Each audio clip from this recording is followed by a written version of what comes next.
在香港，女生過了30歲以後，會不會被催婚呢？今日我哋邊護膚邊同大家探討下呢一個問題先。首先咧，我用呢一隻壯膚水先啦。其實喺香港咧，係一個女性嘅數量啦，比男性數量要多嘅一個代表嘅城市嚟㗎。咁女性數量咧，比男性咧係多60萬㗎，而且咧有超過100萬嘅女性咧係從來都未結過婚㗎。我相信咧而家啦，北京啦、上海啦同埋深圳咧呢啲大城市咧，好多都應該係咁樣嘅一個情況。而家用乳液嘅時候啦，好似我媽咪啦，之前喺我嘅 video 入邊都講過啦，佢就話啲傳統嘅觀念啦同現況咧，其實係有差別㗎。我覺得日子係佢哋過嘅，我要求冇用，我只可以要求自己，我唔可以要求佢嘅。咁佢覺得一直相處得愉快開心，咁就 OK 咯，係嘛？其實咧喺香港呢一座生活壓力咁大嘅城市入面咧，30歲嘅女仔咧，就算唔結婚咧，都好少咧會話被催婚㗎。如果話咧我哋嘅經濟情況咧冇到一個好穩定啊，非常之充足嘅情況下咧，我諗都冇咩人咧係願意去結婚嘅。即係內地啦，好多人都會覺得25歲以上啊，你冇拍拖啊，冇結婚啊，就係一個剩女嘅一個情況啦。喺香港嚟講咧，我哋唔會話，或者話我哋好少啦，會因為咧我哋年齡30歲啊，有家庭嘅壓力啊，有社會嘅壓力下咧去結婚嘅。好多嘅香港女仔咧，其實係好獨立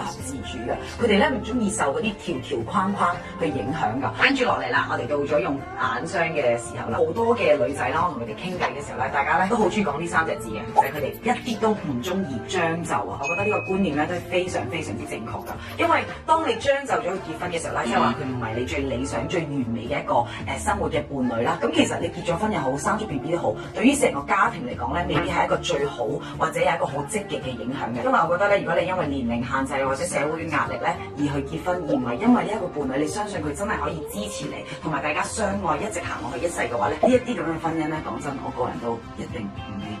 面霜啦，仲有另外一樣嘢咧，我覺得大家咧對於結婚咧係一個好大嘅誤解咧，就係大家覺得我要揾一個人去同我過日子，去組織我嘅家庭。但其實組織家庭咧唔係咁簡單㗎。我覺得咧去養育小朋友咧好重要嘅另外一樣嘢咧，就係你哋兩夫妻啊，或者你同你嘅伴侶咧心智係咪成熟，同埋係咪識得點樣去愛人？因為好多人咧都係中意被愛㗎，但係好多人咧都未必識得去愛人㗎。因為我覺得咧對於小朋友嘅教育方面啊，唔單止話你教佢點樣做人，同埋你要教佢點樣去愛，同埋等佢點樣去感受被愛。呢啲嘢咧係要兩個人都到一個心智年齡非常之成熟嘅程度下面咧，先至可以俾到小朋友一個咁幸福、咁被愛嘅家庭環境下長大，佢先至可以成長為一個非常之健康、身心都健康嘅小朋友嘅。最後啦，唇部嘅護理咧都非常重要啊！我而家咧就會口塗潤唇膏，所以咧無論你係內地又好啊、香港又好，或者任何城市都好啦，我都非常之唔建議大家咧結婚嘅時候咧去將就嘅，因為咧冇適合結婚嘅年紀，只有適合